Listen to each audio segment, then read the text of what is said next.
तो फ्रेंड्स, स्वागत है आपका मेरे YouTube चैनल दीप क्लासेस में, जिसमें हमारा आज का टॉपिक है स्कंदगुप्त नाटक के महत्वपूर्ण अंशों की सप्रसंग व्याख्या।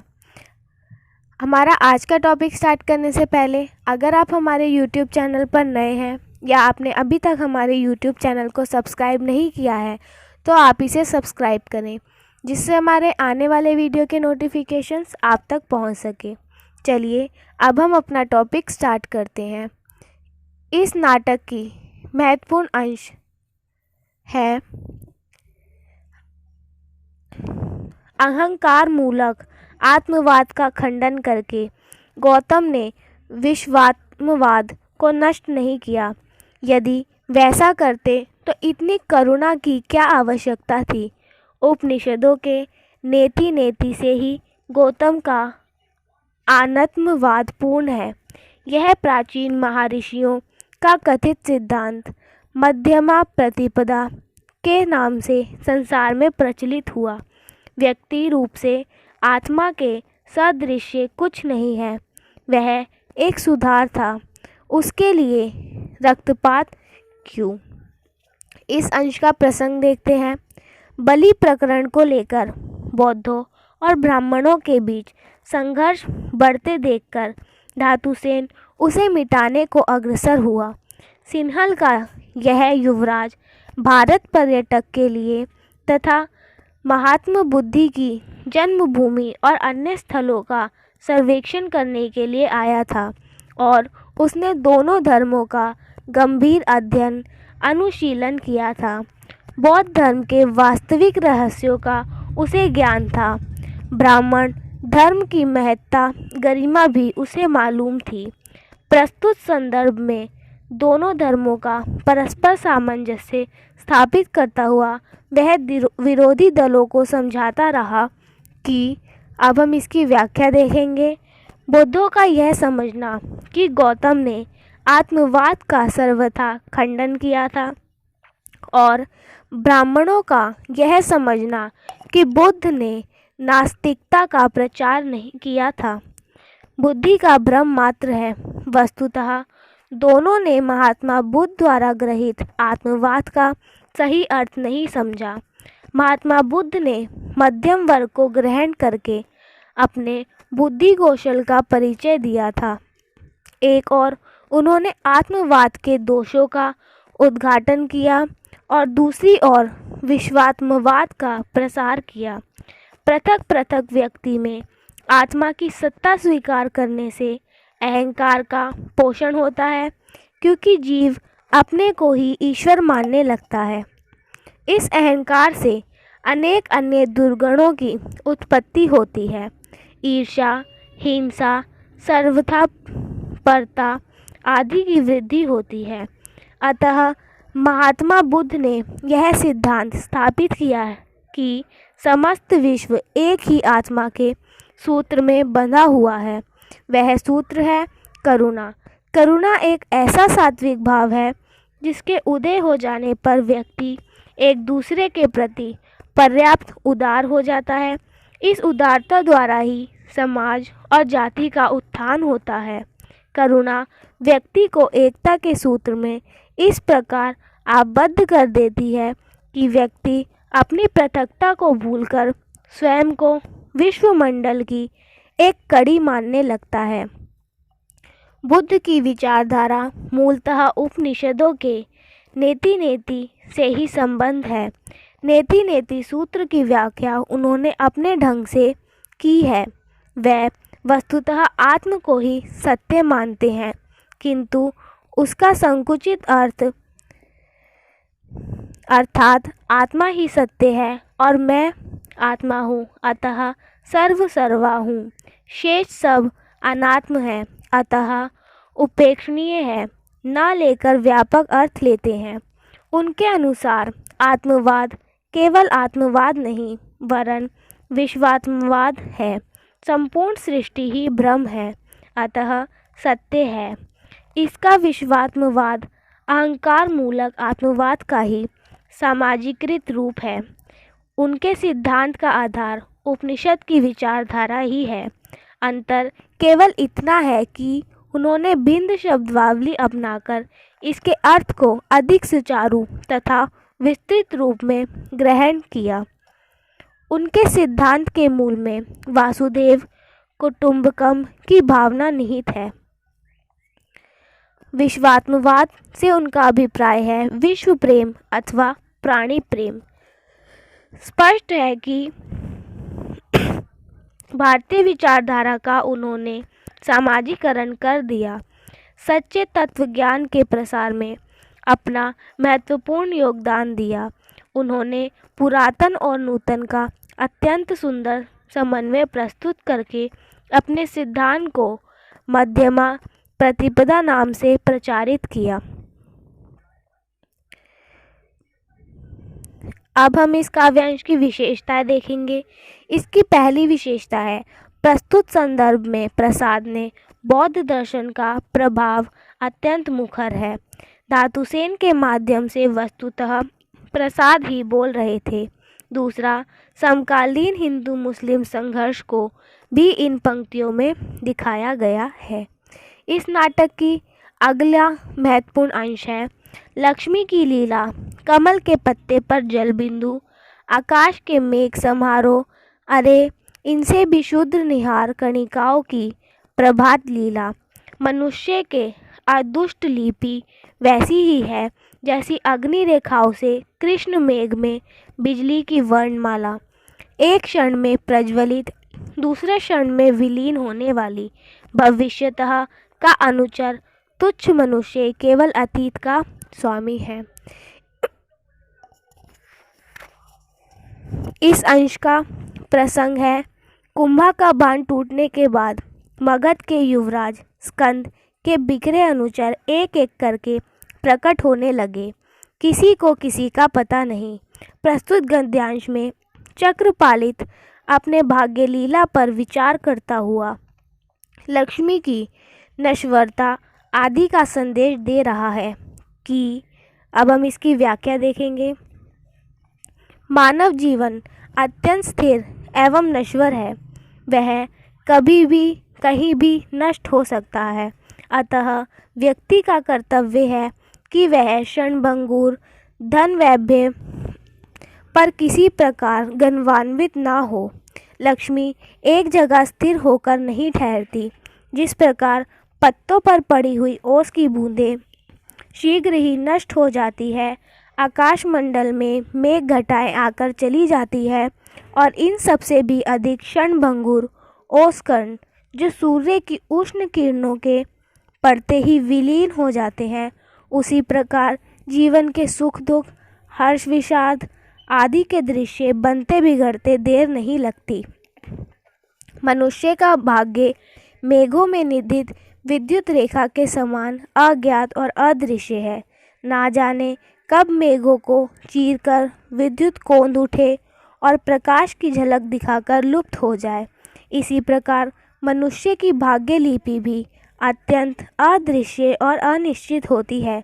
वह कुछ समय के लिए अपनी चमक दमक दिखाकर फिर व्यक्ति के जीवन में दुख संताप भर देती है। ऐसे अज्ञात भाग्य और अस्थिर जीवन वाला मनुष्य अतीत के सुख दुख, पद गौरव आदि का विचार करके भले ही अपने को स्वामी समझ बैठे, परंतु भविष्य में उसके भाग्य में क्या है वह नहीं समझ सकता। भावी की आज्ञा का पालन करता मात्र असमर्थ पंगु व्यक्ति भविष्य का अनुचर मात्र है। मनुष्य अपनी समस्त बुद्धि के प्रयोग द्वारा भी कारण कार्य की श्रृंखला को नहीं समझ पाता। वह यह तो जानता है कि क्या हो चुका है, पर यह नहीं जान सकता कि क्या होने वाला है। बात की जाए इस अंश की विशेषताओं की, तो इसकी पहली विशेषता है इस पंक्तियों में प्रसाद जी का नियतिवाद अर्थात मनुष्य की गति और कर्म क्षेत्र पर परोक्ष शक्ति का नियंत्रण होने की बात स्पष्ट हुई है। दूसरा, इन व्यक्तियों में चक्रपालित ने भविष्य और अतीत की बात कहकर इस बात पर निर्देश दिया है कि पहले तो मगध साम्राज्य के उद्धार की आशा हो चली थी, पर सहसा बाण टूटने से तथा स्कंद आदि के लापता होने से वह मिट गई। तीसरा, इन पंक्तियों में भी दार्शनिकतापूर्ण विचार गुण गंभीर भाषा में व्यक्त किए गए हैं। स्कंदगुप्त नाटक का अगला महत्वपूर्ण अंश है बुद्धों का निर्वाण, योगियों की समाधि और पागलों की सी संपूर्ण विस्मृति। मुझे एक साथ चाहिए। चेतना कहती है कि तू राजा है और उत्तर में जैसे कोई कहता है कि तू खिलौना है। उसी खिलाड़ी वटपत्रशाही बालक के हाथों का खिलौना है। तेरा मुकुट श्रमजीवी की टोकरी में से भी तुच्छ है। इस अंश का प्रसंग है स्कंदगुप्त नाटक के चतुर्थ अंक से यह पंक्तियाँ ली गई है। इसमें नायक स्कंद जीवन पर्यंत मगध राज्य को सुदृढ़ बनाने में लगा रहा। उसके समस्त क्रियाकलापों में मूल में राष्ट्र सेवा का भाव निहित रहा, किंतु उसका व्यक्तिगत जीवन अत्यंत निराशा एवं अतृप्त रहा। उसके जीवन से मानो सुख के क्षणों का बहिष्कार ही हो गया है।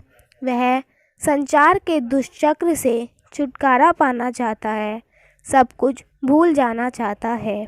इस अंश की व्याख्या है बुद्धों का निर्वाण, योगियों की समाधि और पागलों के प्रलाप, इनमें से प्रत्येक मनुष्य को इस संसार से परे ले जाने वाला है। इन अवस्थाओं में मनुष्य अपने सुख दुख, लाभ हानि सभी को विस्मृत कर देता है। स्कंदगुप्त भी ऐसी ही मानसिक स्थिति चाहता है। वह चाहता है कि उपयुक्त तीनों उपादानों का उस पर एक साथ सामूहिक प्रभाव पड़े, जिससे उसे अपने तन, मन, धन, प्रजा एवं राज्य किसी की तनिक भी सुध-बुध ना रहे। उसके सामने उसकी प्रजा पर अत्याचार किए जा रहे हैं। उसके स्नेही जन उससे बिछुड़ चुके हैं। जिन पर उसे अखंड विश्वास था, वह सब विश्वासघाती सिद्ध हुए। सबने उसके साथ विश्वासघात किया, सबने उसे कलंकित किया। इसलिए दार्शनिक प्रकृति का युवक स्कंद जीवन के संघर्षों से उबकर सब विगत बातें भूल जाना चाहता है। कभी कभी उसकी चेतना उसे बताती है कि वह राजा है, प्रजा का नियामक है और स्वेच्छानुसार राजसूत्र का संचालन कर सकता है, परंतु दूसरे ही क्षण वह अनुभव करता है जैसे कि कोई अदृश्य शक्ति उससे कह रही हो कि यह सब उसका भ्रम है। वह वटवृक्ष पर शिशु रूप के शयन करने वाले भगवान के हाथों का खिलौना मात्र है। साधारण बालक खिलौने से मनचाहा खेल खेलता है तो उसे तोड़ फोड़ देता है। फिर जिस बालरूप भगवान में सृष्टि को विनष्ट कर देने की शक्ति है, उसके हाथ का खिलौना होने वाले व्यक्ति में शक्ति होने की बात सोचना मात्र मूर्खता की और कुछ नहीं है। उसका वह राजशस्त्र श्रमिक की टोकरी से भी कम महत्व का है। टोकरी और मुकुट दोनों ही भार स्वरूप हैं और सिर पर रखे जाते हैं। दोनों में टोकरी का महत्व अपेक्षाकृत अधिक है। टोकरी कम से कम श्रमिक के जीविकोपार्जन में तो सहायक होती है, किंतु नियति का खिलौना राजा का मुकुट तो उससे भी तुच्छ एवं गया बीता है। बात की जाए इस अंश की विशेषता की, इसकी विशेषता है यहाँ कवि प्रसाद ने अपने नायक के विचारों में दार्शनिकता का पुट दिया है। नायक स्कंद के उपयुक्त दार्शनिक विचार संसार के मनुष्य की वास्तविक स्थिति की ओर संकेत करते हैं। इस नाटक का अगला महत्वपूर्ण अंश है कौन कहता है तुम अकेले हो, समग्र संसार तुम्हारे साथ है। स्वानुभूति को जागृत करो। यदि भविष्य से डरते हो कि तुम्हारा पतन ही समीप है, तो तुम उस अनिवार्य स्रोत से लड़ जाओ। तुम्हारे प्रचंड और विश्वासपूर्ण पदाघात से विध्वंस के समान कोई शैल उठ खड़ा होगा जो उस विध्वंस स्रोत को लौटा देगा। राम और कृष्ण के समान क्या तुम भी अवतार नहीं हो सकते? समझ लो, जो अपने कर्मों को ईश्वर का कर्म समझकर करता है वही ईश्वर है। अब हम इस अंश के प्रसंग को देखेंगे।